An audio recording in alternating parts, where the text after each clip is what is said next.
Olá, amados, a paz, tudo bom? Eu quero falar hoje um pouco sobre eleição, fé, obras, o que isso significa na Bíblia.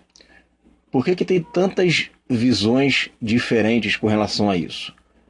Eu penso que tudo isso está acontecendo porque está faltando um pouquinho mais de meditação da palavra e você também deixar de ficar levantando bandeiras doutrinárias em nome de alguma coisa, ao invés de você levantar a bandeira do Evangelho. Tem muitas pessoas que fazem torcida. A minha doutrina é certa, a minha é a que é certa, não a minha que está. Ficam fazendo torcida, ao invés de parar, sentar e meditar todo mundo junto, para nós podermos chegarmos a um denominador comum. Tá? E eu quero ler com você esse texto aqui de Abacuque, no capítulo 2, versículo 4, ele é repetido 3 vezes lá no Novo Testamento. Diz assim: eis o soberbo, sua alma não é reta nele, mas o justo viverá pela sua fé.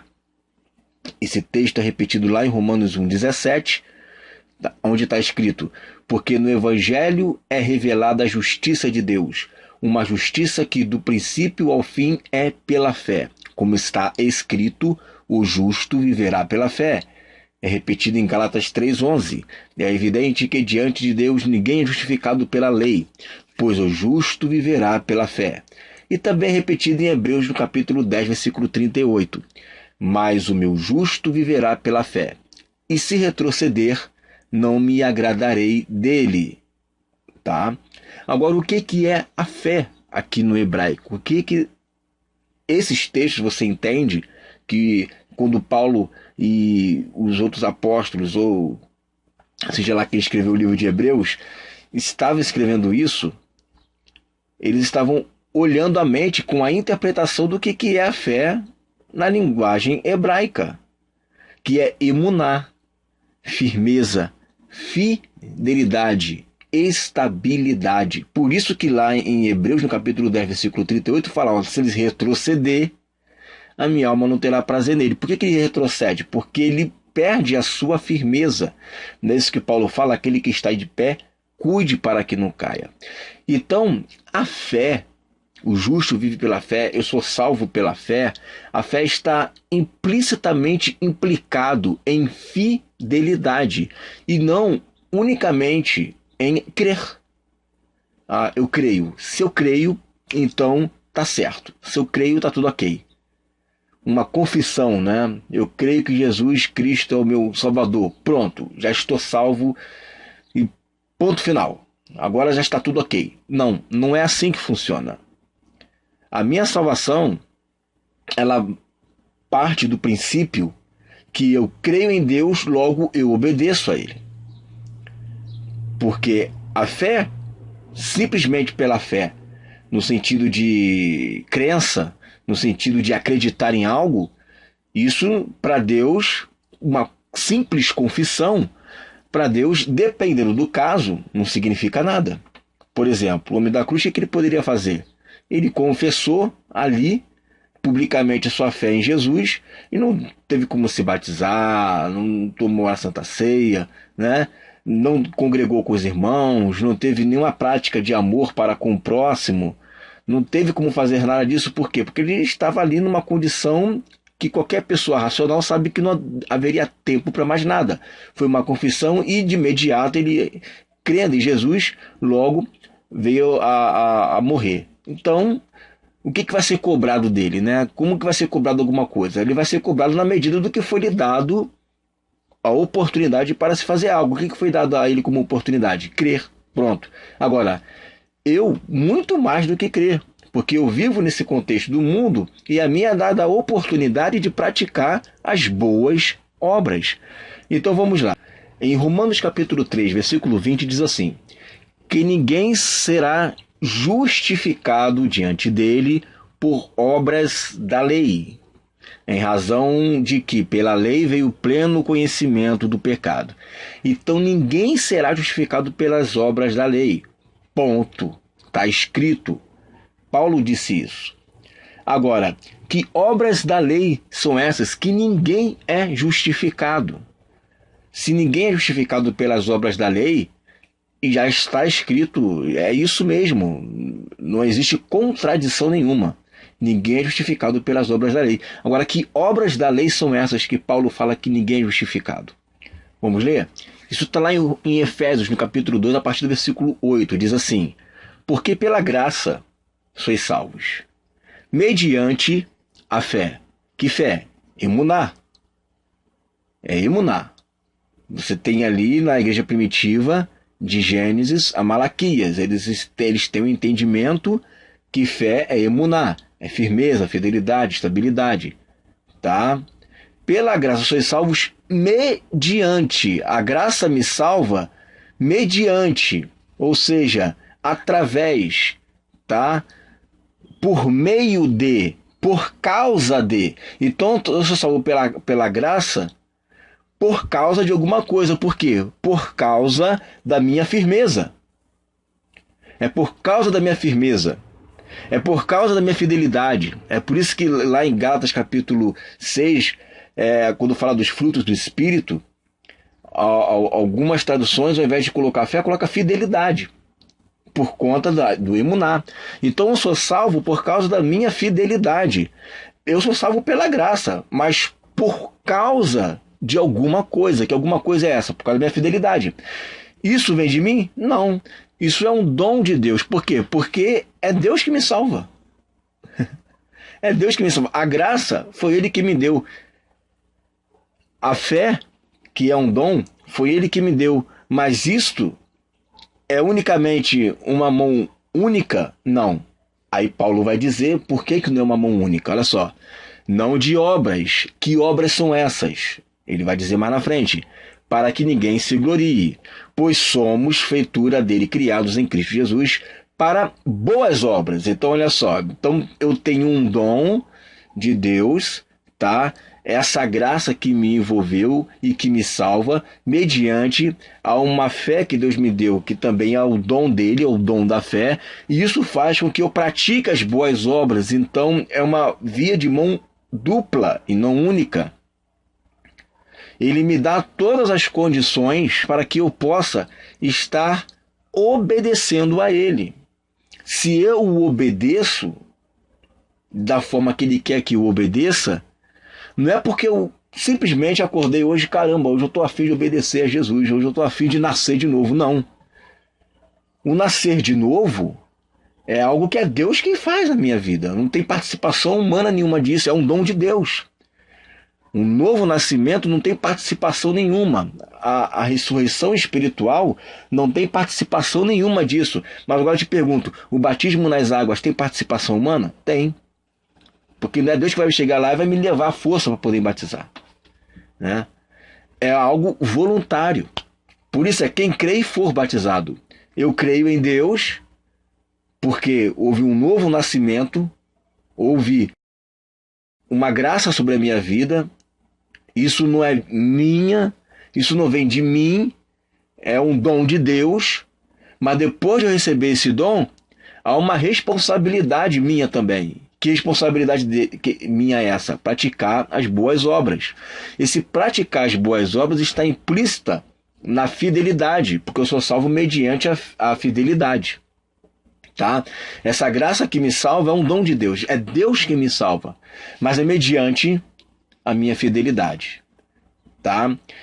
Aí ele coloca assim, para boas obras as quais Deus de antemão preparou para que andássemos nela. Aí ele vai dizer por que ninguém é salvo pelas obras para que ninguém se glorie. Ele vai explicar aqui. Portanto, ou seja, completando o que ele acabou de falar, explicando, né, o que ele acabou de dizer, portanto, lembrai-vos de que outrora vós, gentios na carne, chamados incircuncisão, por aqueles que se intitulam circuncisos na carne por mãos humanas. Então, essas obras que ele fala que ninguém será salvo para que ninguém se glorie, são essas obras da lei, circuncisão, feitas por mãos humanas. Não está falando de amar o próximo, porque para mim, boas obras, tá? Apesar de que a palavra obras aqui, se você pegar aqui no grego, a palavra obras é ergon, serviço. né? Se comprometer a fazer uma tarefa, tá? É você estar fazendo algo para alguém. É um ato, é uma ação. Então, se você ama o próximo, é uma boa obra. Se você ajuda as viúvas, é uma boa obra. E é por isso que lá em Tiago, no capítulo 2, versículo 24, está escrito o seguinte: verificais que uma pessoa é justificada por obras e não por fé somente. Você entende? Então, uma pessoa ela é justificada apenas pela fé? Não. Tiago está falando bem claro com relação a isso. Um homem ele é justificado pela fé e um homem ele é justificado pelas obras. Agora, que obras são essas, gente? Se você for ver lá no contexto imediato, que é o versículo 23, fala assim: e se cumpriu a escritura, a qual diz: ora, Abraão creu em Deus e isso lhe foi imputado para a justiça, e foi chamado amigo de Deus. Por que ele foi chamado amigo de Deus? Porque ele foi sacrificar Isaac, ou seja, ele foi obedecer. Você entendeu? Ele foi obedecer a Deus. Ele obedeceu a Deus. A obediência são as boas obras. Não está falando aqui de circuncisão, não está falando aqui de sacrifício de animais, que são as obras que se alguém fizer, não vai adiantar de nada, não vai valer de nada, porque se a pessoa for salva por isso, ela vai se vangloriar, que é o contexto imediato de Efésios no capítulo 2, verso 9. Não é pelas obras. Claro que obras, ele vai explicar que obras são essas. As obras da circuncisão, feito por mãos humanas. Não é isso que salva, o que nos salva é a incircuncisão, feito pelas mãos de Deus, mediante o Espírito. E é por isso que Paulo fala lá em Romanos 3,20 que ninguém é justificado, ninguém será salvo pelas obras da lei. As obras da lei ninguém será salvo. Em Efésios 2,9 fala que ninguém se glorie por essas obras da lei. Ninguém pode ser salvo por essas obras da lei para que ninguém se glorie. Aí Tiago fala no capítulo 2, versículo 24, que a pessoa é justificada por obras e pela fé. Mas que obras são essas se ninguém é justificado pelas obras? São as obras da fé, são as obras da obediência, são as obras dos frutos do Espírito, são as obras do amor para com o próximo. É simples assim. Se você for ver lá em Hebreus no capítulo 11, quando vai falar sobre os heróis da fé, aqueles que teve a fé, você vai ver imediatamente ele falando que ele teve, pela fé, ele fez alguma coisa. Pela fé, ele fez aquilo. Pela fé, ele cumpriu aquilo dali. Pela fé, ele fez aquilo. Ou seja, a fé está interligada imediatamente com a sua fidelidade. O que é a fé? Deus fala comigo, eu creio e eu obedeço. Pronto, eu cumpri a fé pelas minhas obras. Aí sim, está certo. Então a fé ela está intrinsecamente ligada a isso. Olha o que está lá em Romanos, no capítulo 2, no versículo 6. Que retribuirá a cada um segundo o seu procedimento, ou seja, as suas obras, tá? O seu procedimento, as suas obras. Ergon, aquela mesma palavra que está lá em Efésios 2,9, né? As obras, ergon, a maneira como você está trabalhando para Deus. E que retribuirá a cada um segundo o seu procedimento. 2 pontos. A vida eterna. Aos que, perseverando em fazer o bem, procuram glória, honra e incorruptibilidade. Então, qual é a recompensa para aquele que persevera em fazer o bem? A vida eterna. Aí você me pergunta, mas já não sou salvo? Para aqueles que acreditam que a eleição está intimamente ligada à salvação, né? Intimamente ligado, né? A eu estar peremptoriamente salvo.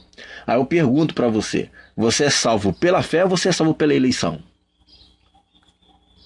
É pela fé ou pela eleição? Né? Você é salvo por uma coisa ou é salvo por outra? É a eleição que te salva, então você não foi salvo pela fé. Você foi salvo porque Deus te escolheu, e não pela fé. Então, nós temos que observar, e eu já ensinei aqui várias vezes o que eu penso sobre a eleição, tá? Não vou falar aqui de novo o que eu penso sobre a eleição, já tem uma definição bem já caminhada com relação a isso, né? Mas se a eleição é o fim em tudo, começa nele e termina nele, então você não é salvo pela fé, você é salvo pela eleição. A eleição é que te salva, e não a fé. A fé é apenas um caminho, né, para concluir aquilo que já foi estabelecido e que ninguém tira. Ou seja, tudo hoje não passa de um jogo de xadrez em que Deus é que comanda todas as peças e você não faz nada. Já ouvi até gente dizer assim, não, mas quem faz as obras do Espírito é o Espírito, não o homem. Não é o homem que faz, é as obras do Espírito. Pois é, mas também tem as obras da carne, né? São apenas nomes que se dão a algo que nos incentiva a fazer uma coisa ou outra. E nós estamos ali no meio, pronto para obedecer a um, a vontade da carne, ou para obedecer a outro, a vontade do Espírito. Porque se você disser que as obras do Espírito são apenas o Espírito que faz as obras, significa que quando eu não faço essas obras, a culpa não é minha, é do Espírito.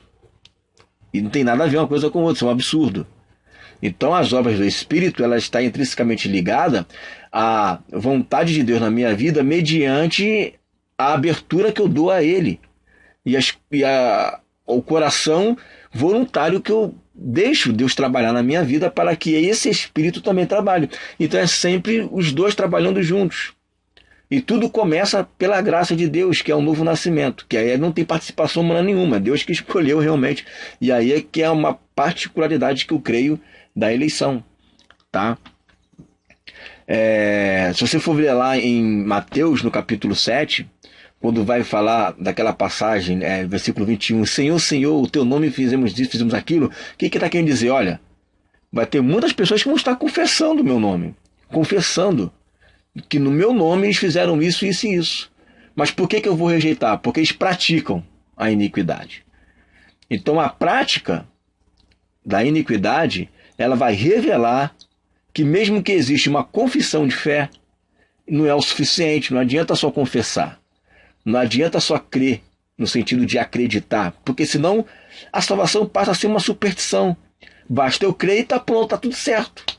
Se eu creio, Jesus fez tudo por mim na cruz, já está consumado, já está tudo certo. A minha salvação passa a ser algo de superstição, né? Ou seja, eu creio e tudo se resolve num passo de mágica. Não. A minha fé tem que estar condicionada com os meus atos. E os meus atos não é Deus quem faz. Ele me dá as condições para que eu voluntariamente, que voluntariamente é sinônimo de livre-arbítrio, tá? Na Bíblia, a Bíblia fala sobre voluntariedade. Voluntariedade é sinônimo de livre-arbítrio. Eu voluntariamente eu vou lá e decido se eu obedeço ou não. Então eu crer não é o suficiente, porque a fé sem obra ela é morta.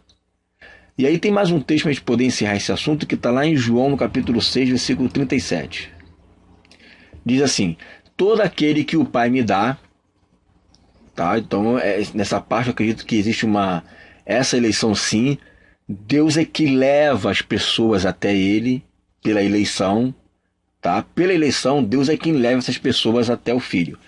Todo aquele que o Pai me dá, esse virá a mim. Não tem jeito, vai até Ele. Vai até Jesus. Todos aqueles que Deus escolheu e predestinou, né, lá de antemão, essas pessoas vão até Jesus. Elas vão nascer de novo.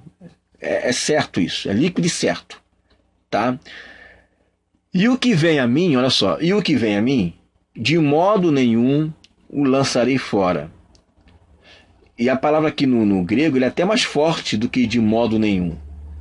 Ela é oume, nunca, certamente, tá? Certamente o filho jamais vai lançar alguém fora, tá?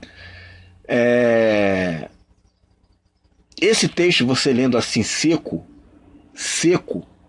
tá? Parece um texto que as pessoas se apegam a ele e dizem, não, esse texto aqui está falando claramente que Jesus nunca vai lançar ninguém fora. Ou seja, pode vir o diabo, pode vir o que aconteceu. Ou seja, você percebe que a salvação não é pela fé? A salvação é pela eleição. A fé, o que é uma fé? É apenas mais uma coisinha que aconteceu ali só para poder, né, cumprir aquilo que Deus já tinha estabelecido. Então a salvação não é pela fé, a salvação é pela eleição, tá? Segundo eles, né?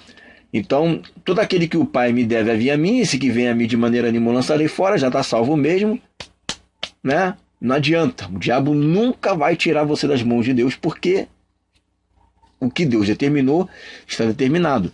Ou seja, mensagens que falam para tomar conta da sua vida, se santificar, vigiar para que o diabo não tome a tua coroa, tudo isso não passa de um blefe, porque na verdade isso nunca iria acontecer, né? Não passa de um blefe isso. Aliás, até Jesus ter vindo aqui na terra e ser tentado pelo diabo, não passou de um teatro, porque como é que o diabo vai tentar alguém que ele sabe que ele nunca vai poder fazer com que essa pessoa peque? Cara, é ilógico, isso me perdoa, mas é uma doutrina que não encaixa em nada. Então, como é que a gente entende esse texto aqui? Nós temos que unir os textos da Bíblia, todos eles, para que entrem em conformidade. Então, vamos unir aquele texto, né, de João 6,37 com 1 Crônicas 28,9. Então, por um lado, aquele que o pai dá ao filho, o que o filho recebe não lança de maneira nenhuma fora. Em 1 Crônicas 28,1 diz assim: Tu, meu filho Salomão, conhece o Deus de teu pai, e serve-o de coração íntegro e alma voluntária. Porque o Senhor esquadrinha todos os corações e penetra todos os desígnios do pensamento. Se o buscares, ele deixará achar-se por ti. Se o deixares, ele te rejeitará para sempre. Então você observa que a rejeição nunca parte de Deus. Deus nunca lança ninguém fora. Somos nós que nos deixamos ser lançados. Então, quando Jesus fala que de maneira nenhuma o lançará fora, não é que ele está dizendo que de maneira nenhuma essa pessoa vai se perder. O que ele está dizendo é o seguinte: no que depender de mim, essa pessoa não se perde. Agora, se essa pessoa me deixar, como está aqui em 1 Crônicas 28,9, se essa pessoa me deixar, o que eu posso fazer? Eu vou rejeitar ela para sempre. Se essa pessoa me deixa, eu rejeito. Agora, se depender de mim, no que depender de mim, eu nunca vou lançar essa pessoa fora. No que depende de mim. Agora, sou eu que lanço ela fora, não é ela que se lança fora. Porque se ela me buscar, ela vai me deixar, ela vai me achar. O que está escrito, ó, se ela me buscar, eu vou deixar ela me achar. Eu estou aqui disponível. Agora, se ela me deixar, o que eu posso fazer? Eu rejeitarei também, e para sempre. E ele coloca aqui, alma voluntária. Então, irmãos, a salvação, conforme está escrito lá em Hebreus 5,9, vamos abrir aqui, ó. Hebreus 5,9. E tendo sido aperfeiçoado, tornou-se o autor da salvação eterna para todos os que lhe obedecem. A salvação é para quem obedece. Simples, para quem tem emuná, para quem tem firmeza, para quem tem fidelidade, para quem tem estabilidade. Agora, a pessoa que na sua alma retroceder, Deus não terá prazer nela. Não é o que está lá em 1 Crônicas 28,9? Não está tudo batendo certinho? Então não adianta pegar um texto, aliás, eles pegam vários outros textos, mas eu estou usando esse como exemplo, e ficar segurando nele, não, esse texto aqui, é isso aqui, acabou, não está escrito isso aqui, toma na tua cara, cala a boca agora. Não adianta fazer isso, se existem tantos outros textos que falam outras coisas. Então, quando na verdade, quando fala que está consumado, nos livrou do pecado, esse de João 6,37, de maneira nenhuma lança aí fora, se pegar estes textos aqui, comparar com outros textos aqui e fazer o quê? Um denominador comum. É pegar os textos, tá? Uni-los e entrar em conformidade, porque a Bíblia não pode entrar em contradição. Não é pegar os textos e dizer, eu quero esse aqui, porque esse aqui é meu, eu gosto desse aqui, e rejeitar o outro, e ficar tiroteio de texto para lá e para cá. Não é assim que se resolve o problema. Não é fazer tiroteio de texto para ver quem tem mais textos ganha. Não é assim. Você tem que entender que a Bíblia não entra em contradição. O que está faltando é entendimento. Tá? Então, as obras da lei não salvam ninguém, porque se alguém for salvo pelas obras da lei, ela vai se gloriar. Então eu sou salvo por que tipo de obra? Pelas obras que partem da fé, que são justamente as obras do Espírito, que é o que está lá em Mateus capítulo 25, quando Jesus falou, você não visitou os órfãos, as viúvas, né? Eu estive na prisão e não foste me visitar, não é isso? Ou seja, você ter um coração que ama o próximo. Isso são obras que nos salvam. Por isso que as pessoas são justificadas pela fé e pelas obras. Mas que obras são essas? A obediência. Certo? Amém, queridos? Fica essa palavra em nome de Jesus.